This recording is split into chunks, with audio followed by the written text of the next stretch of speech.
Welcome to the No Name Music Cast. To follow us on Instagram, go to No Name Music Cast Podcast.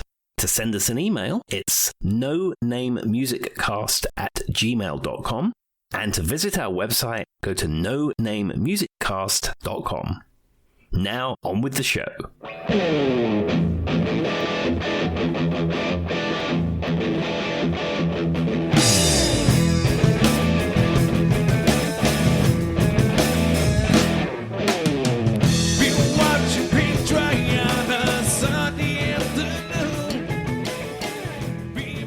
Hello and welcome, everybody. Welcome to the No Name Music Cast. My name's Tim, and this is Joy. As ever, Joy and I have a passionate chat. You know, we joined the Zoom meeting an hour ago or something. 16 all manner minutes, of topics sir. to discuss. The topics today. As I said, I really think there is a market for the members only No Name Music Cast After Dark show or something. I don't know. What do you think, people who listen to this podcast?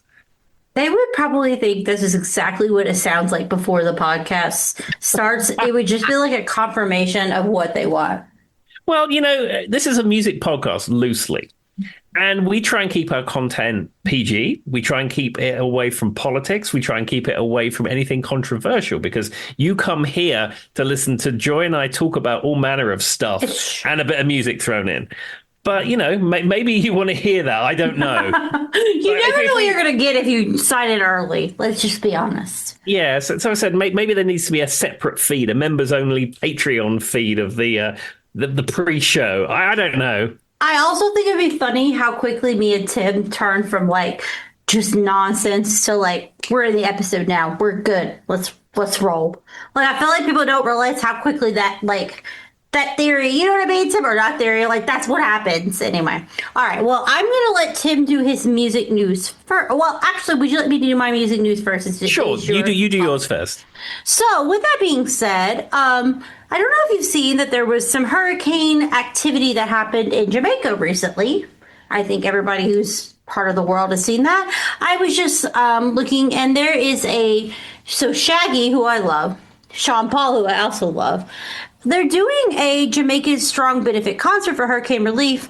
It is set to come out on December 12th. Obviously, that's a month from today. Wow, I just gave away when we record versus when they see this episode, Tim. Well, sometimes we give that away. I mean, it's no secret that we stockpile episodes. We're currently in a stockpiling season. Joy has had some commitments, so is only able to record once a week, and sometimes that was tricky. But we try and build up a good stock of episodes, so if we want to take a week or two off, we can. So we're in the stockpiling season. You will probably get this in April of next year. It's true. Or 37 years. We don't know. Yeah. If you look at like Tim's age versus the time versus velocity versus like light years, right, Tim? I think that's how it works, yes. Because we've had a very long discussion on this podcast about how light years work. Anyway, so Shaggy and Sean Paul will headline the Jamaican Strong benefit concert next month to raise the hurricane relief. Obviously, for the island that has been ravished. If you haven't looked into it, just Google it. It's not that hard. There's a few other bands that I'm not very familiar with. Inner Circle, Key Manny Marley, the KES band. But those are all like Jamaican and Caribbean artists, which makes complete sense for this kind of thing. It will happen on December 12th with the event kind of doing like a live stream, like you get money, right, Tim, kind of in that moment. And all the benefit will go to hurricane relief, which if you have not seen, they were very ransacked. And it's always very interesting when another country outside of America gets these things that happen, because it just doesn't like always make the mainstream media, right, Tim? Like you don't hear that much about it. So I was very happy to see this as a thing. All ticket proceeds, and then as they're going, it'll be like a telethon where you can donate in real time. So if anybody in our podcast world is interested in helping the Jamaican community, I would highly recommend you do it. And even if you aren't, just watch. Those views help. Yeah, and it's interesting. Yet again, another benefit concert type thing. Mm-hmm. And where are they going? They're going straight to a streaming option, much like the Ozzy Osbourne concert. You don't have to put up with BBC presenters yakking all the way over it. You're going to have that concert streamed. You know, you buy the stream. You can make a donation if you want to. It's all there. But yeah, it's interesting how that model has changed. It is. And I like that. And the thing about it is, so tickets go on sale November 14th. Is about 2 days from today via Ticketmaster, which we will scream at about later, but that's a debate for another time. But if you're interested and you'd like to watch it, I do think they're saying there's no running water. So this is a direct quote from Shaggy. There's no running water. There's no electricity. There's no shelter. They're sleeping on the streets. We came in last night. We gave it water. We gave it food. And actual bodies trapped and homeless to the people who cannot clear out. So, and that is as of right now. Obviously, we're talking for a event that's happening, a month from today. So anyone who's listening to this and would like to donate, wonderful. Like, just do it. Just help your friends, family, whatever. It doesn't have to be friends or family, just anyone you don't know. So I just thought it was worth sharing on our podcast. If anyone wants to watch, donate, so on and so forth. Absolutely. Sounds like a good cause indeed. Is that all of the music news that you have? Well, there was one weird question I was going to ask him, but it's not related to music news. So I might have did a Google before this podcast and was like, what's a weird question you could ask your co-host for?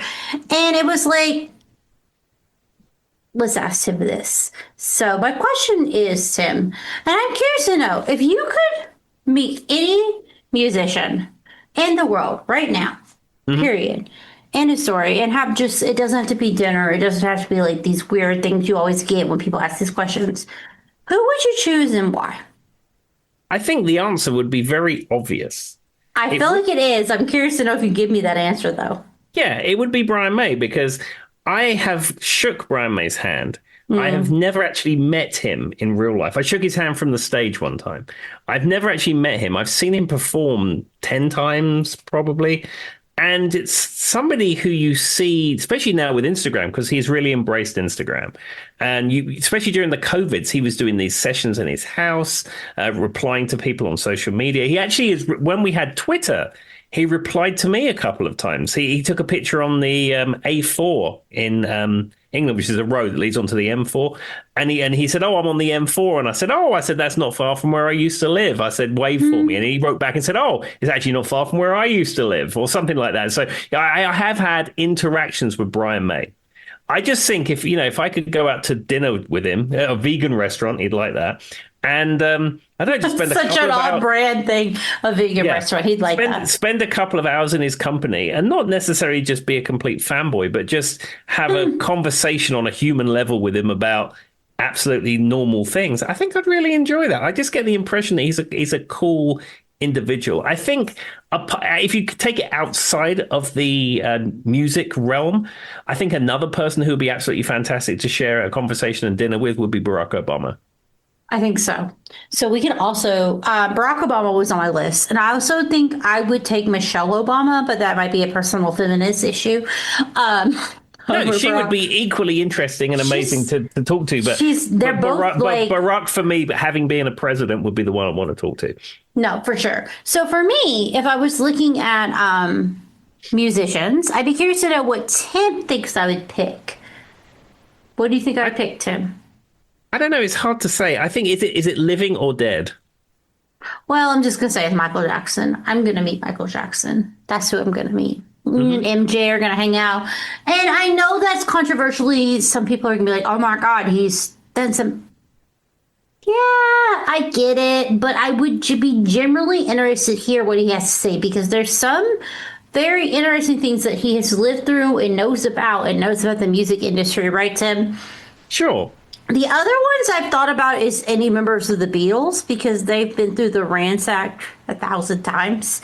Any member, it could be living or dead, I would take them.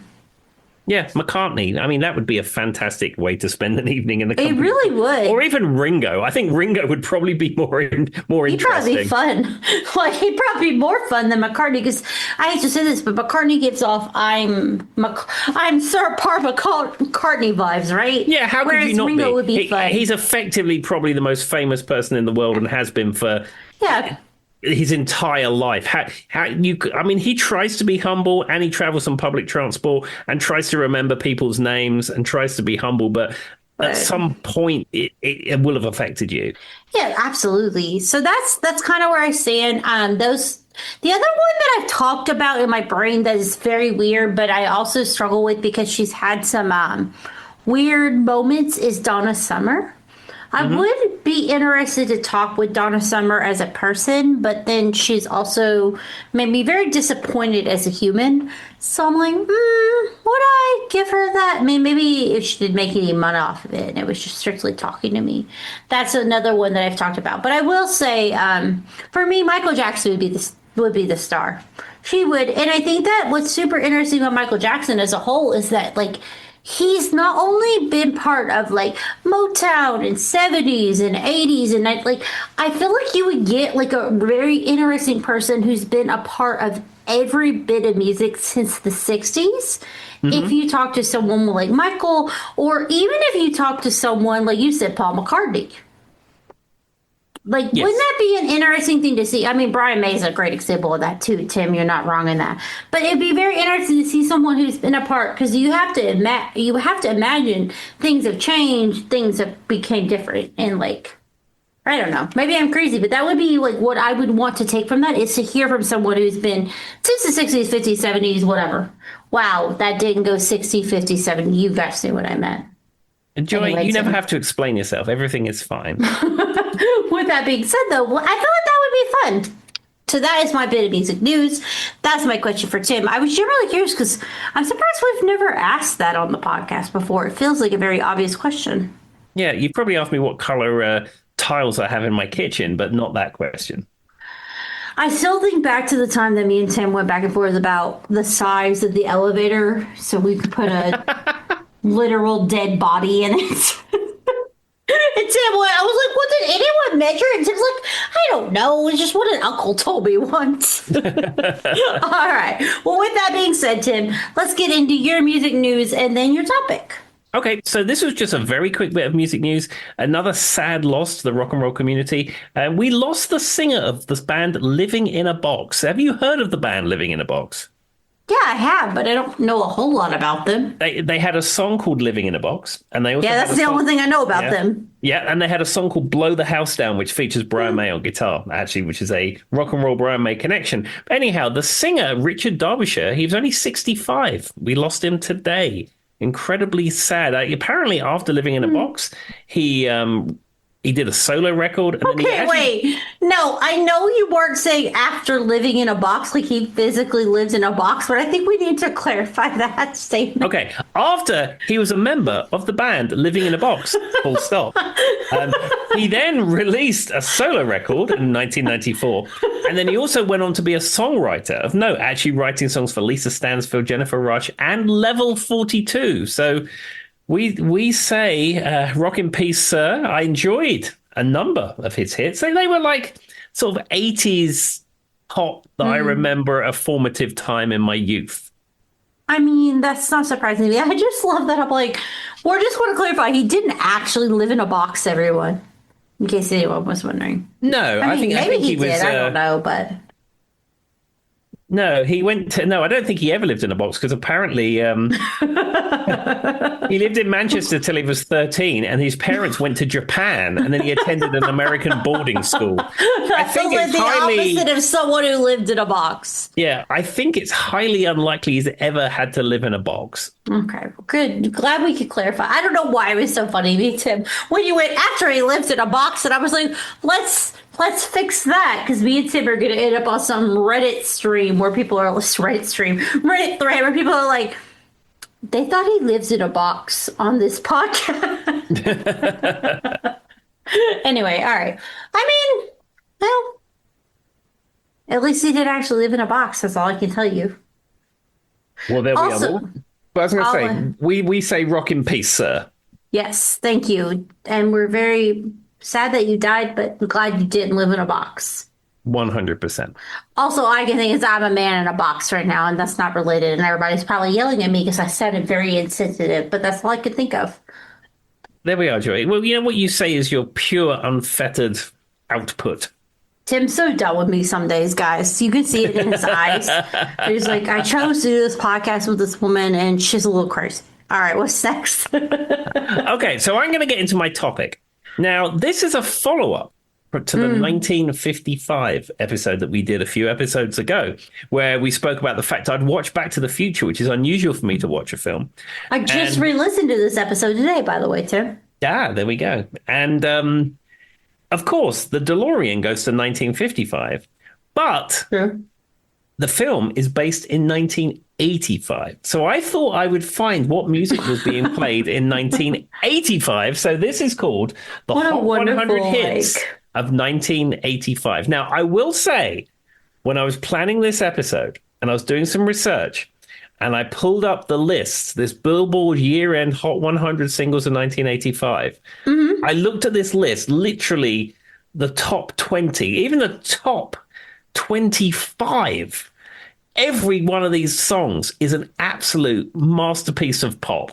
Is it playing in a CVS right now, Tim? There is not a dud on this list whatsoever. And all of these are iconic songs. They're not just that they're, songs you've heard of.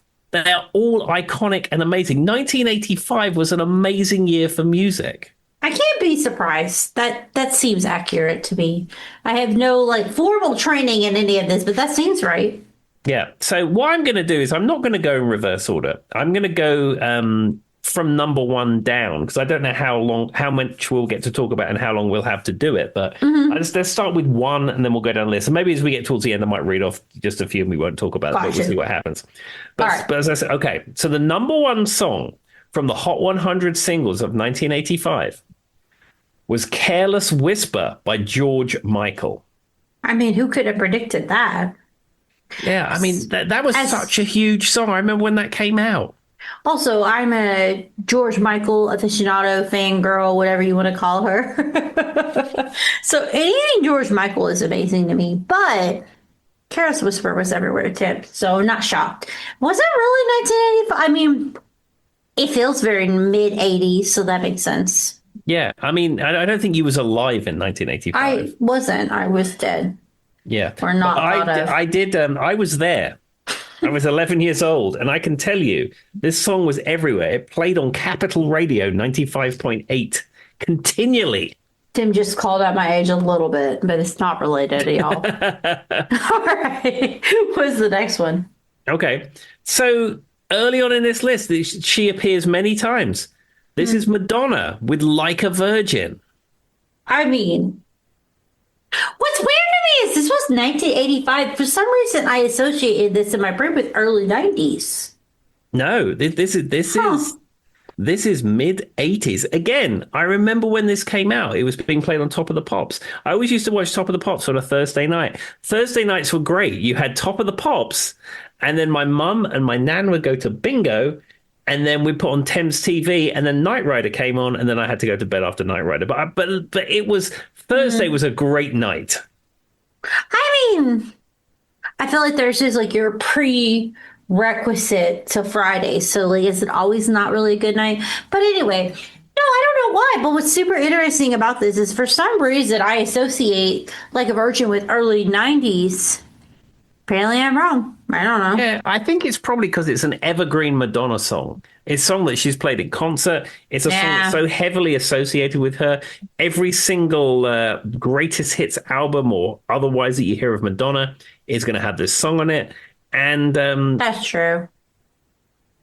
But yeah, their joy. I was there at the beginning of it. I don't know why though. For some whatever reason, I just associate with early 90s Madonna, but that's probably just because it got so much. It's one of those songs that from 1985 to 1990 was just popular. You know what I mean? That just shows that Madonna knew what she was doing. All right. As much as she annoys us now because she doesn't show up to her own concerts, what's next?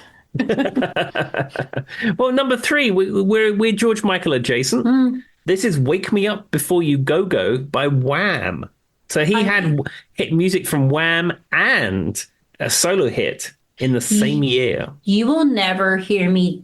You know that thing about Tim, if I've ever been kidnapped, I've been kidnapped if I say something Like, you know what I'm talking about, Tim? Like the joke, like, Joy's been kidnapped if she ever says anything bad about George Michael. That's like my call. Like, Tim, if I ever say anything bad about George Michael, something's wrong. Come get me. Because I will always be a Wham and George Michael fan. I just will. It's perfect 80s pop music. There's nothing you can tell me. Like, for me, Wham, George Michael ranks up there with, like, Hall & Oates. I know that's controversial. Don't come for me, internet. But that's how I feel. I love a George Michael. I just do.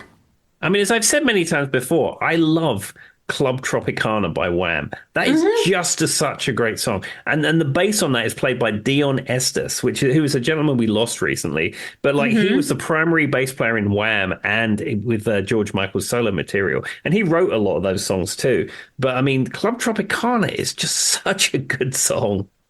Everything about it is just perfect. I don't know how to explain it. For me, when I look at like the iconic 80s things, I think of things like Hall & Oates, right, Tim? That ranks up there, of course. I think of Wham. And then, of course, you've got hair bands from the 80s that we could go for miles for, right? I don't feel like I need to list them. But I will say, for whatever reason, also, we have to talk about the fact that George Michael is the reason we had carpool karaoke as annoying as, what is his name? The guy who did the late night. James Corden. Why have I forgotten his name? As annoying as he is, the original carpool karaoke came out of George Michael. So, and I love some carpool karaoke. So, whatever happened to James Corden? Did he go back to the UK? I have no idea. Yes, he did. He ran away. Well, I did. Luckily, I didn't see him when I was there for 3 and a bit weeks. I don't know exactly what he's doing, but apparently he got kicked out of California for being annoying. Without anyone telling him he was kicked out of California. I think that and Tim will tell you this, and I'll agree with him. I think the final thing was the time that he just doesn't know the name of anybody who works under him. And like, how can you? Okay, I've worked. And Tim's a manager. I'm a manager, Tim. But I can name every person from the top to the bottom who works in my company. There's literally no name I can't.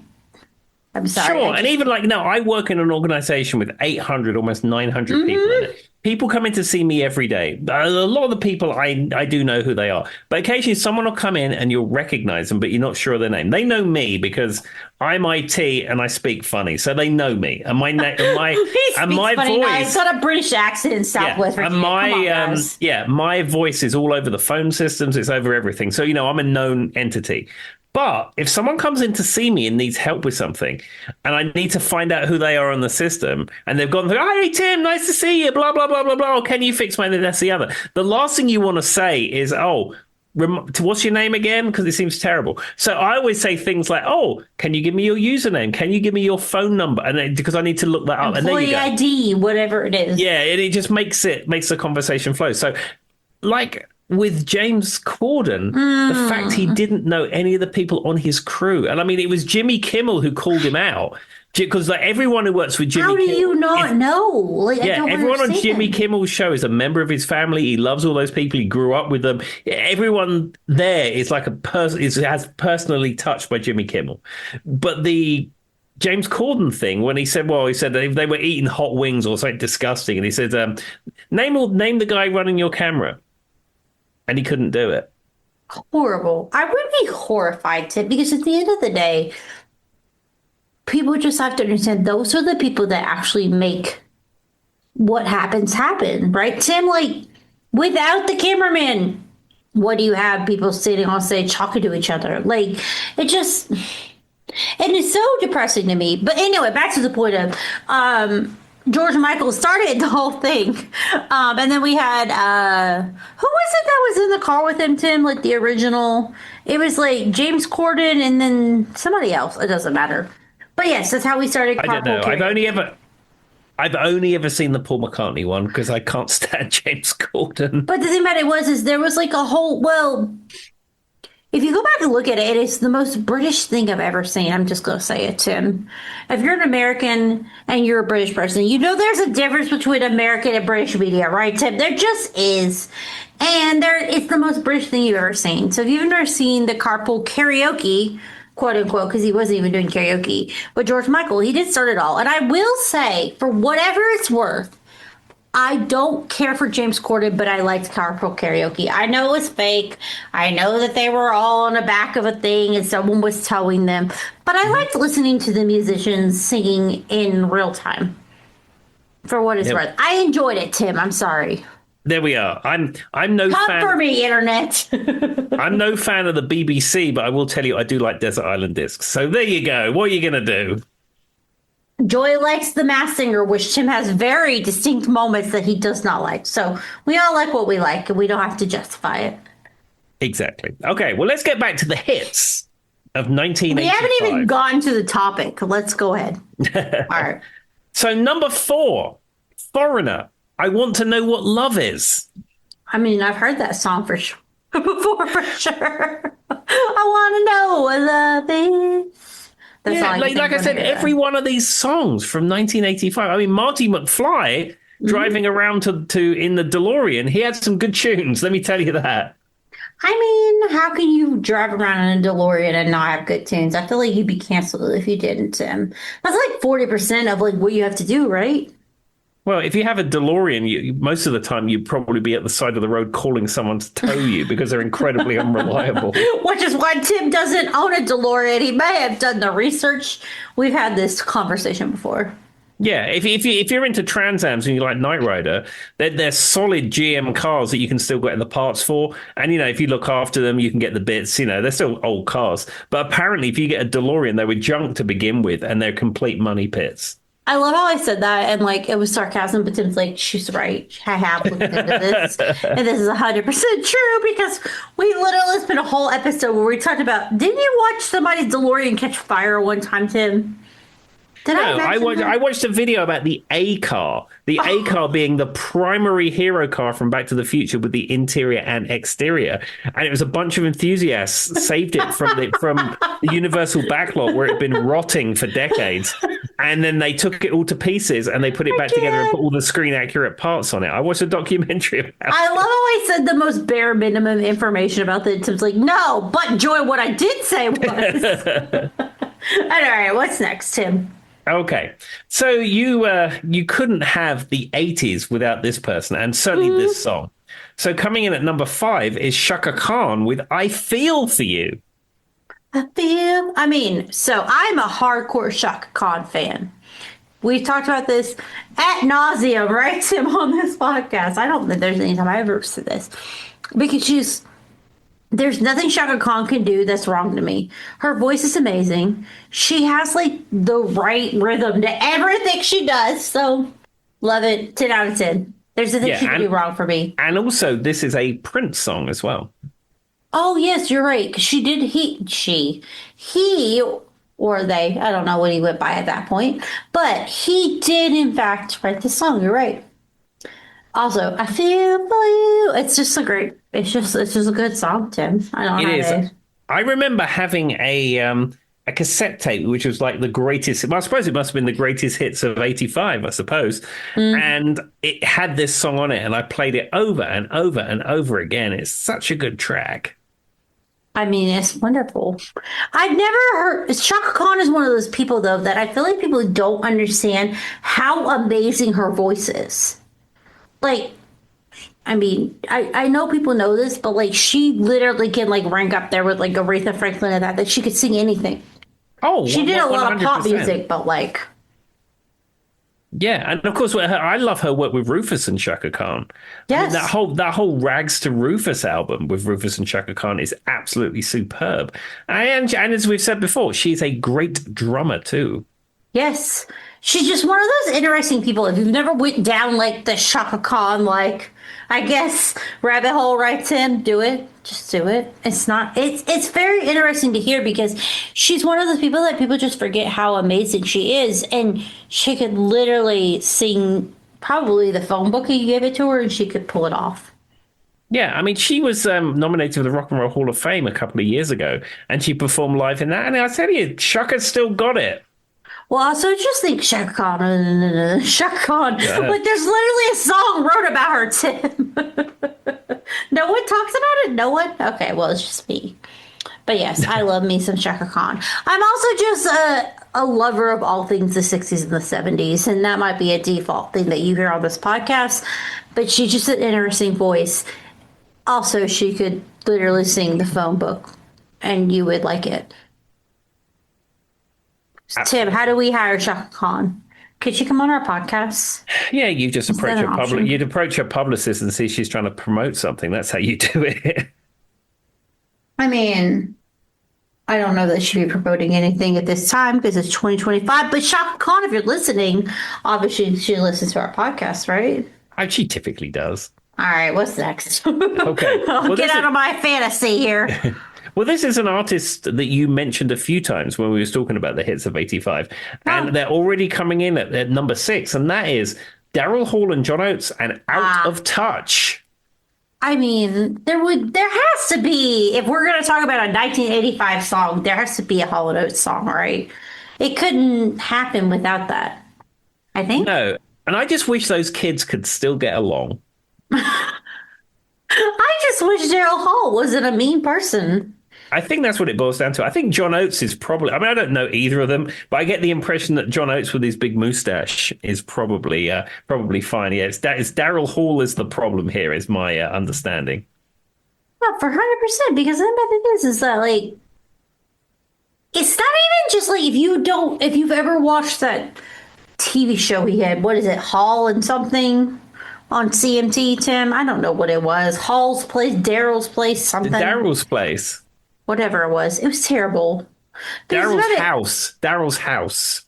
The thing about it was, is in theory that doesn't sound bad, but when you watched it, he'd bring all these other artists in, right, Tim? But it was still all about him. He had to perform with them every time. Like, it was not like he brought in Celine Dion and she sang her own music, maybe 1 or 2 songs together. No, he would sit there and perform every song with them. Like, I'm not crazy to feel like it was like his way of bringing in artists to draw attention to himself, and he had to perform every song that they loved and enjoyed. I mean, that's true. That's what I got from it. I'm just saying. That's all I got. But it was called Daryl's House. Maybe I just hate Daryl Hall. I mean, there is that, and that's fine. I mean, I'm not taking that away from you. He also looks like a lion. He looks like a lion. I went on a tirade about Robbie Williams 2 episodes ago, so you're allowed to not like Daryl Hall. He looks like a lion. And not a good lion. He looks like a mean lion. I don't know. Tim is laughing because I spent like a whole, 3 hours explaining to him how he looks like a lion. I kept sending him like these photos. He's like, okay, wait, he does kind of look like a cat. And I was like, I'm not crazy. He just looks mean. Also, John Oates needs to come on our podcast and just tell us like what the tea is, because I just know there's tea there. There has to be, Tim. Yeah, I don't think he's leaving his house or joining a Zoom call on at 7 p.m. on a Wednesday night to talk. I think in all honesty, I think he's legally obligated not to talk about it because I think they reached a settlement out of court. So there's probably an NDA involved with that. I mean, to be fair with you, I do think Daryl Hall is out of touch with a lot of things. I was waiting to make that joke. I hope someone laughed. I don't know. It was a good joke. It was a great joke, Tim. What's the not a great? I was making, out of touch, out of time. No one. Okay, well, I'll be here all week. All right, give us the next song, Tim. So the next one is an artist I don't think has come up on the podcast a great deal. That would be Tears for Fears, and that's Everybody Wants to Rule the World. This is one that I hear very often in my house, though, because for whatever reason, it's a Charlie song, Tim. Mm-hmm. Maybe it's Charlie wants to rule the world. I don't know. Possibly. Maybe. I do have a question about Charlie's listening habits. So, I do the Spotify. And you get Spotify, and you get Spotify Wrapped. And in fact, they've actually started doing a thing like a weekly wrap up. It's not the same as Wrap, but it tells you some of the artists you've listened to in the previous week. Mm-hmm. So what service does Charlie typically listen to? What does he use? YouTube Music by default. which I think is more in line with what Hannah does, because for whatever reason, both our spouses are very similar. And then he does Spotify by like secondary default, but most of the time Charlie is listening to YouTube music. I think when they do the Wrapped for YouTube music, I think you need to do Charlie's Wrapped or whatever YouTube music. I assume YouTube music It'd be way more interesting than mine. Yeah, I'm assuming they have a thing like Wrapped on YouTube music. Okay, yeah. I think you need to do an episode, the music of Charlie, just because you speak of like, it's Celine Dion and it's this and it's that. And I just think it'd be an interesting breakdown, his top 20 songs of the year. Well, let's give everybody a little bit of a preview. Hold on, YouTube music. I can tell you guys because this is signed in on my computer right now. Let me tell you the top 5 songs if you were Charles that you would get. Because the thing about it is he is probably one of the weirdest, most interesting people you're gonna understand. I don't know how to explain it. Like, he loves music, but he loves the most dramatic things you've ever heard. And it's not a joke. Like, I don't even mean this sarcastically. Let's see if I can get a list. Oh, let's see here. All right, I gotta change over to his YouTube Switch account. Joey's doing this live on the air. This is not going to surprise anyone who's in the modern day world, but it's going to surprise Tim because he doesn't. I think Tim does know this, but the number 1 song is Golden, which is from that anime, which is the what is it? The one, what is a Demon Hunter? We talked about this. Hannah was talking about it. That's the number 1 song Charlie's been listening to, guys. It's an anime song. And that doesn't surprise me. All right, library. All right, liked music. Let's go to Charles Like Music. That surprises me, to be honest. Welcome to the Black Parade, My Chemical Romance. That does surprise me, I'm not going to lie. The other one, this doesn't surprise me at all. It's like 3 Celine Dion songs. And then it's Meatloaf songs. Then it's Taco, but Taco is the band, if anybody doesn't know this. And they have that Put on the Ritz. Putting on the Ritz. Yeah, I know that song. That's like, this is what Charlie listens to. You guys think I'm joking. And then it's Aerosmith. Are you... Tim, the song from that movie that I don't want to talk about. I don't want to miss a thing. Armageddon. Yeah, that's the next one. So if you ever wondered what Charles is, and then it's what is that? It's Evanescence. Okay. That's the next one. It's Evanescence. And then weirdly enough, it's Rumors by Fleetwood Mac. So it's Bring Me to Life, My Immortal. Then we've got Rumors by Fleetwood Mac, which might be my infiltrating into his YouTube music, because sometimes that does happen. And then Charlie is way more into Christmas music than I've ever been. So he's already started listening to Christmas music.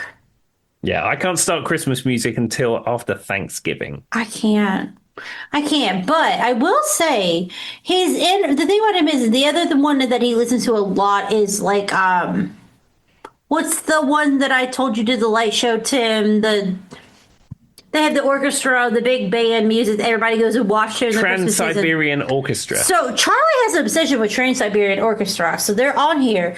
But he also listens to when they were the previous rock band before they were Trans-Siberian Orchestra. I've talked about that ad nauseum. So like Dead Winter Dead and like all this stuff that sounds crazy. But if you follow Trans-Siberian Orchestra, and I know Tim has at least a little bit, they were an 80s hair band before they were Trans-Siberian Orchestra. And to give Charlie some credit, he knew a lot more about this than I ever did. He listens to their old albums, like, a lot, and he loves it. And it was really cool if you ever heard any of the music, Tim. It's not bad music. Sure. So that's Charlie. But yes, we will do an episode, but that's what everybody gets.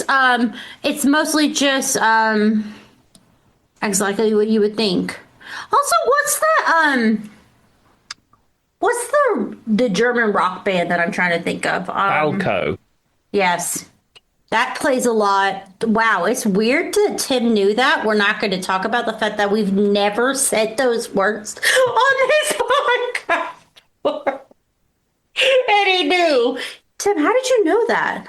I don't know. It's just I know you and Charlie. I watch you It come makes and go. complete sense.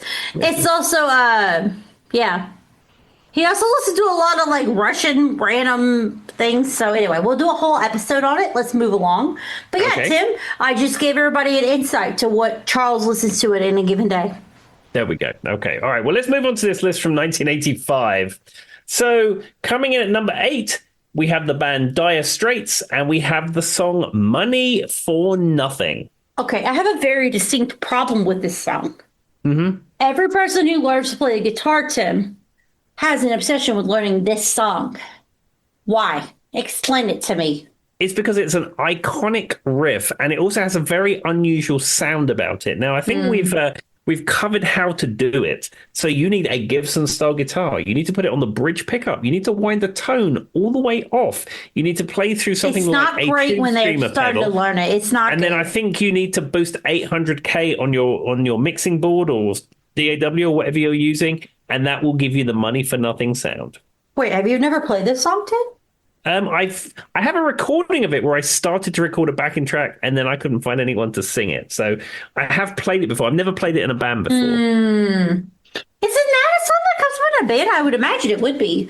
But for whatever reason, every person I've joked ad nauseum on this podcast, and Tim can justify this as someone who works with people who are in bands and not related to anything else. But well, for some reason, this is something when you're first learning to play the guitar, people are attracted to. Yeah, it's because Mark Knopfler is a guitar icon. The riff is iconic. And it was on the best-selling compact disc of all time, the Brothers in Arms album.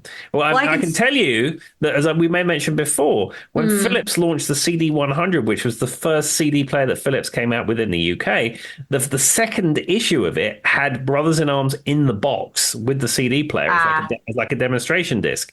And I said, I think it was the first CD to sell 1 million copies or something like that. But I mean, it was there in that CD age, and it's iconic for that reason.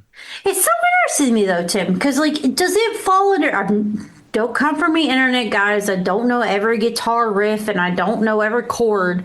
How many chords are in this song? If you had to predict, It's in the key of G. I mean, it's got like a middle 8 where it goes to here. It's not rocket science, but it's what it has. It's a great piece of music that was written, and the way it changes is cool. And some people are just gravitating toward. What I was getting at is, there's like the 3 to 4 chord progression that everybody who's ever played the guitar wants to learn. So I was just curious to fill in that realm. It's certainly not that. It's more complicated than that, but it's the way the riff sits with it, and it has Sting doing It's also just a fun song everybody wants to learn. Yeah, I think it was recorded in Jamaica. I think I found that out recently. What a random thing to say. I think it was recorded in Jamaica.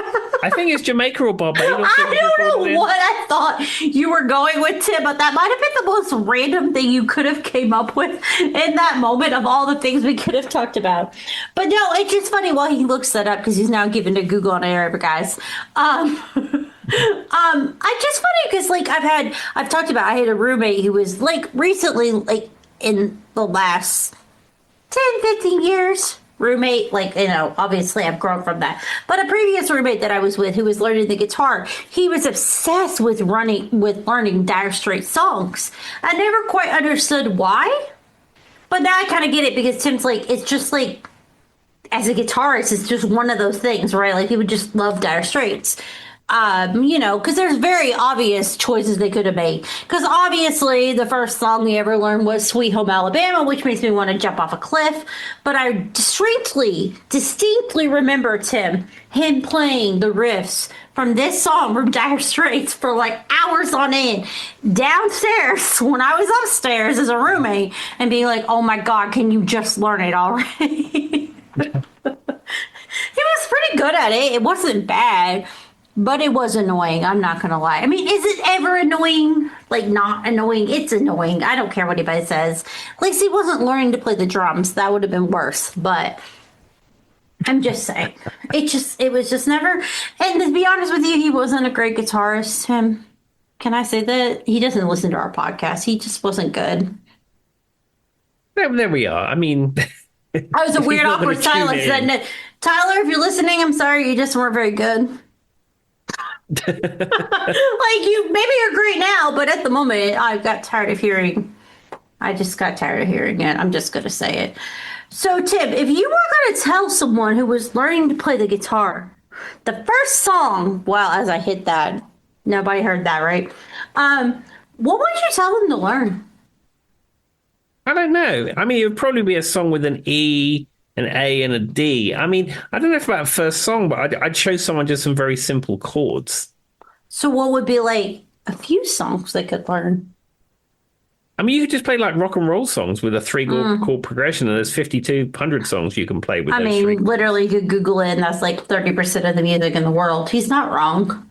No, a 1-4-5 progression, in fact. What was the first song you feel like you really mastered then? Sweet Child of Mine. Ugh, I hate that for you. I had a tablature book of Appetite for Destruction, and I had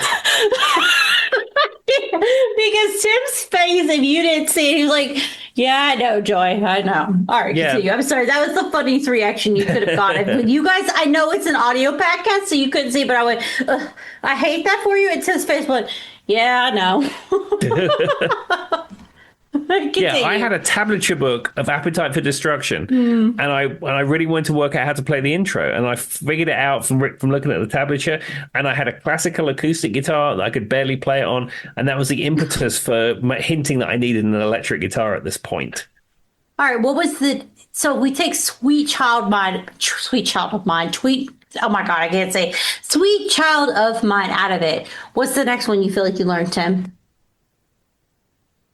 I don't know. That's the only one that really sticks in my brain. I mean, we had a band at school called Utopia. That was in our set together with some other songs. I've seen their videos. Yeah, maybe Crazy Little Thing Called Love, the Queen song. Maybe that was another one that was very early on.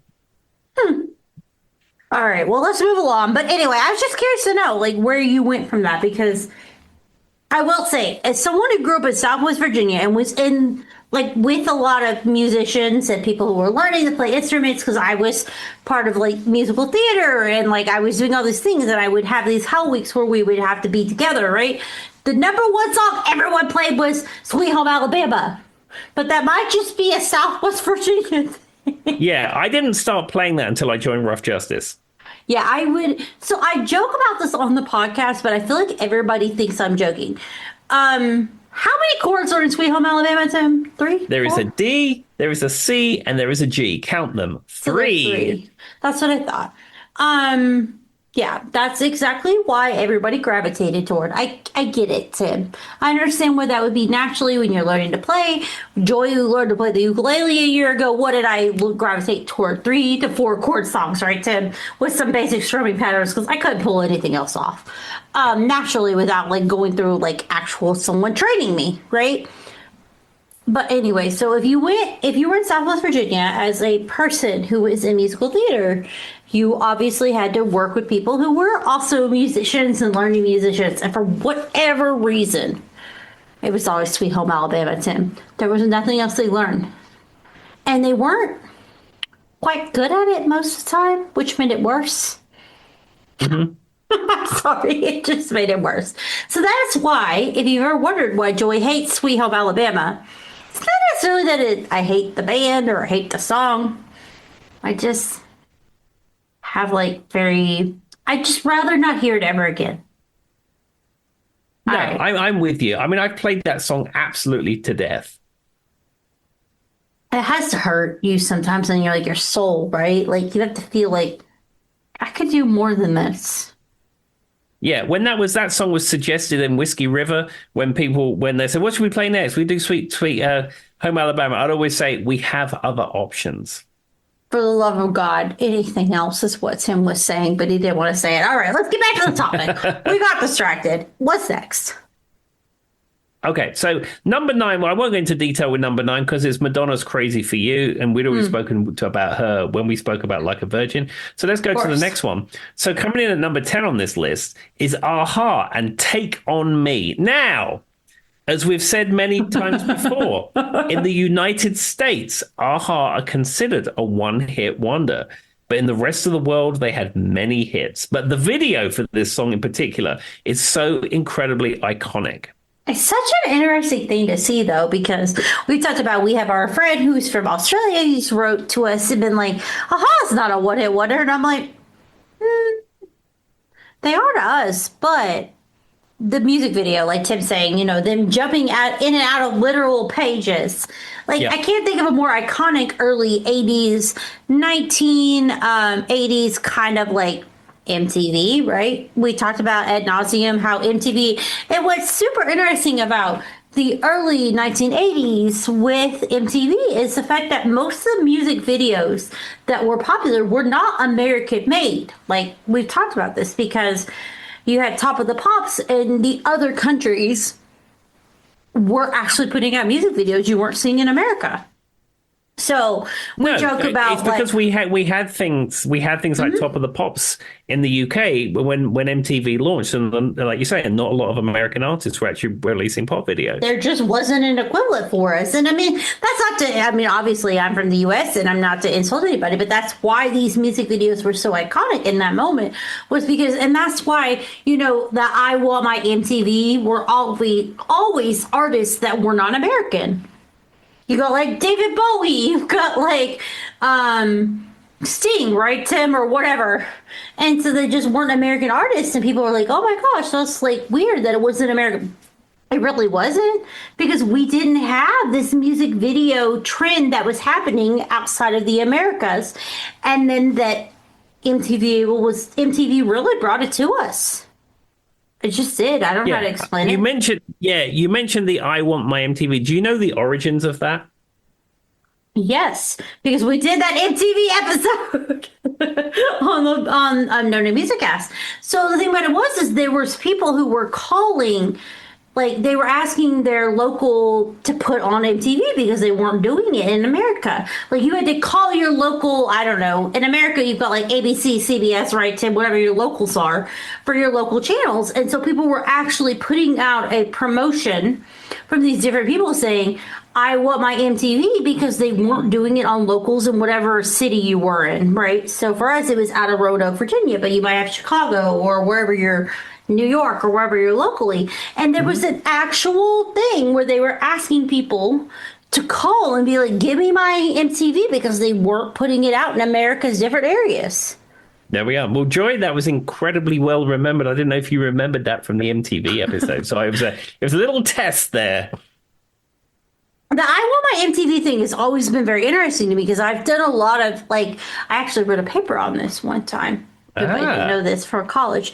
I find it very interesting to find the one weird thing. Find it very interesting to find. Wow, what a wonderful thing to say, Joy. That's not what I was getting at. But I find it very interesting that there was a whole campaign dedicated to people saying, give me my music. But the interesting thing about it is, as an American, is most of the music they were asking for weren't American music. It was like Sting. It was like, I don't know, Tim, give me some British artists from the early 90s.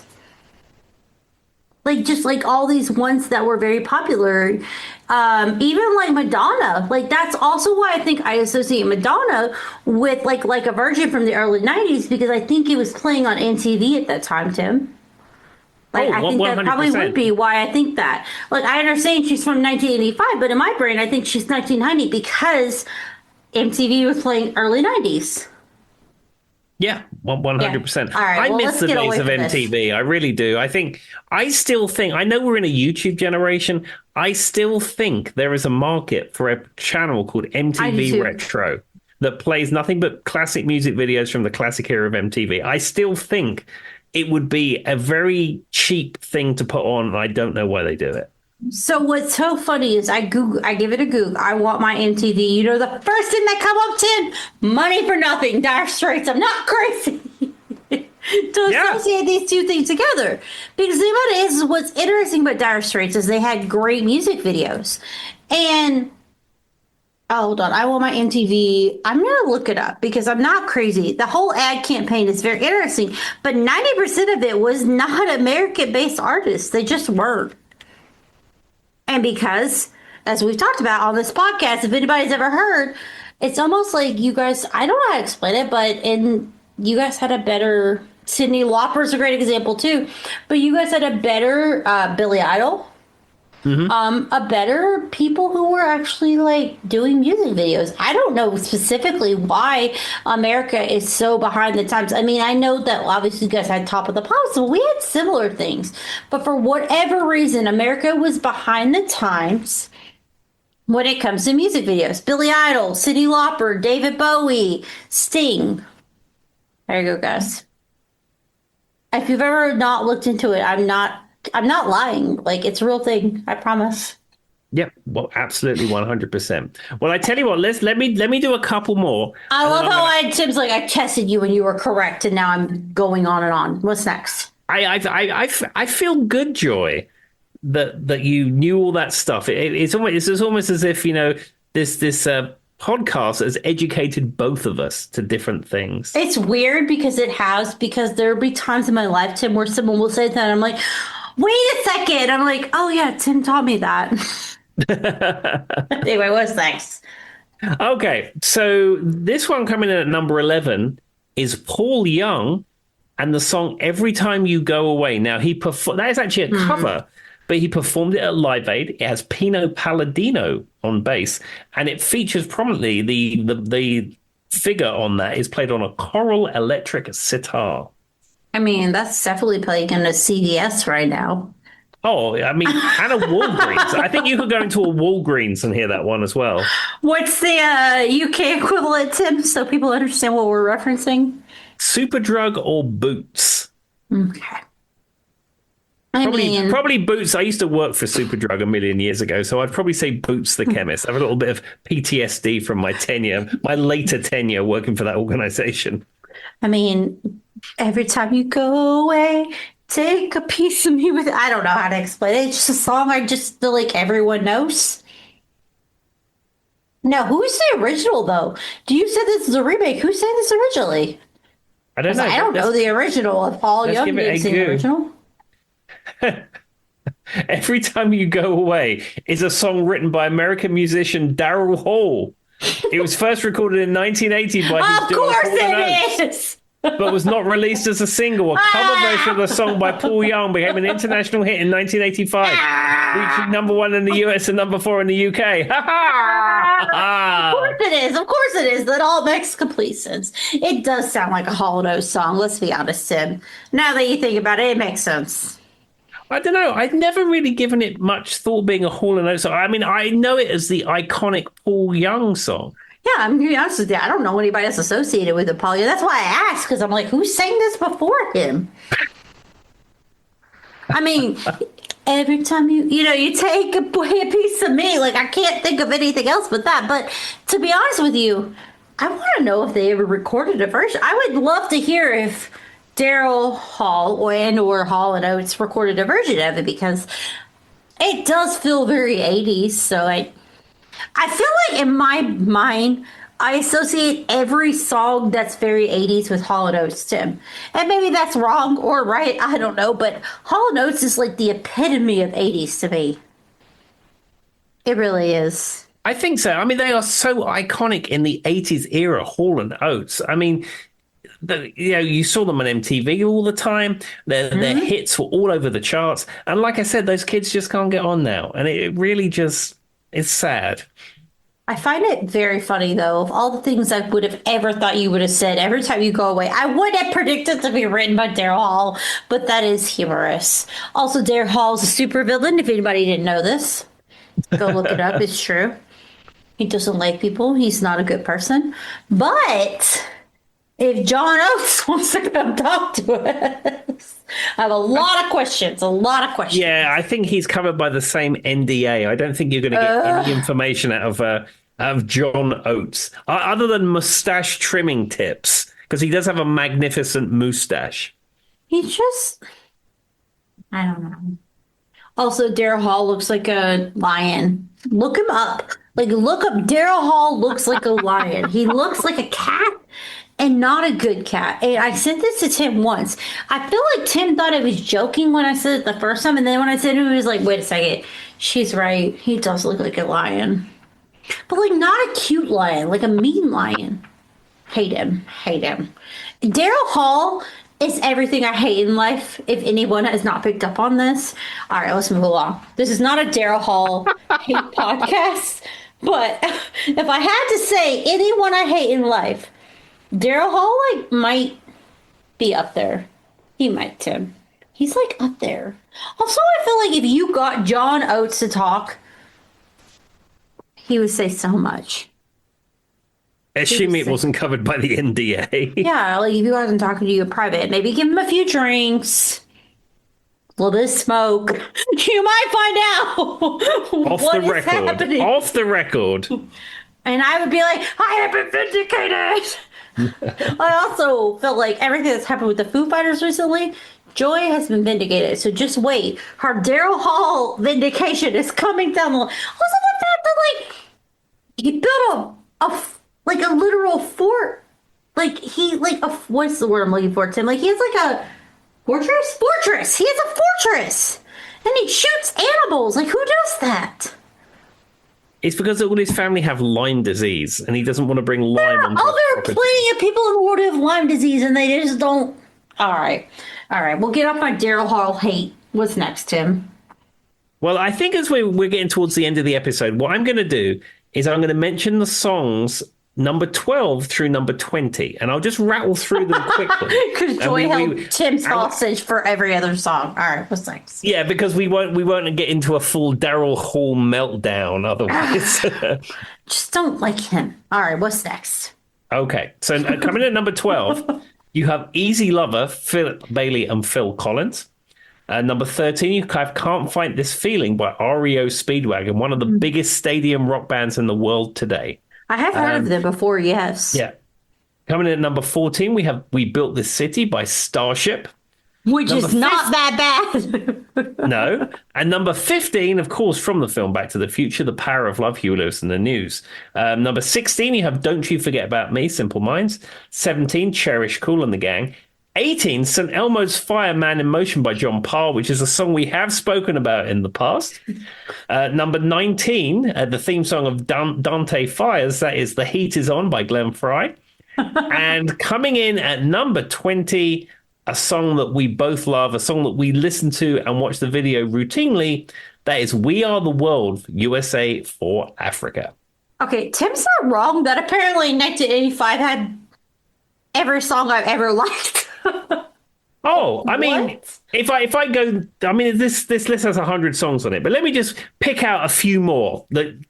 Tears for Amazing Fears, list. Shout, Part-Time Lovers, Stevie Wonder, Saving All My Love for You, Whitney Houston, Everything She Wants by Wham, The Miami Vice Scene by Jan Hammer, Loverboy by Billy Ocean, Rhythm of the Night, DeBarge, One More Night, Phil Collins, View to a Kill by Duran Duran, Neutron Dance, Pointer Sisters, We Belong, Pat Benatar, Night Shift, Commodore. I mean, the 1985 was a high bar in the world of popular music. I mean, Apparently, because like every song you just said I love. yeah. I mean, I'm looking down the bottom here. Like, this is in the last 10 of them. Who's Zooming Who? Aretha Franklin. Private Dancer by T. Turner. Born in the USA. California Girls by David Lee Roth. I mean, it's None of those songs are bad. Like I've not solid. Ashford and Simpson. Walking on Sunshine, Katrina and the Waves, Summer of '69, No More Lonely Nights, McCartney. I mean, What? 1985. What a year. I don't know what was in the water in 1985. I know I distracted him through halfway through this episode, as always, but yeah, every song you just mentioned is a great song, and I don't have anything bad to say about anything you've said. Yeah. It doesn't matter that I there's don't 10 like more. Daryl Hall, but Yeah, I'm just not going to list off all these songs, but I mean, there's so many more. I would say look up the hits of 1985. It's outstandingly amazing, the quality of music that came out of that year. And what's weird about that is we've done different episodes where we've talked about, 1969 or 1990, right, Tim? But there's Yeah. never been that, like, I don't know how to explain it. That's the most, like, big list. And we joke about Joy listens to everything that plays at a CBS, but all those songs are definitely playing at a CBS. 100%. But also just really good music. It's just crazy. Also, Daryl Hall, if you're listening, I'm sorry that I don't like you. But if you'd like to come talk to us, I would like to ask you some questions, like logistically. Also, I still don't like you. All right, what's next, Tim? Well, that is all I have. I believe we should wrap up the episode here. Do you have anything for our listeners, Joy? Yes, John Oates should be vindicated. Have a good day. Bye. Also, be nice to each other. Absolutely. All right. We'll see you soon. Bye-bye.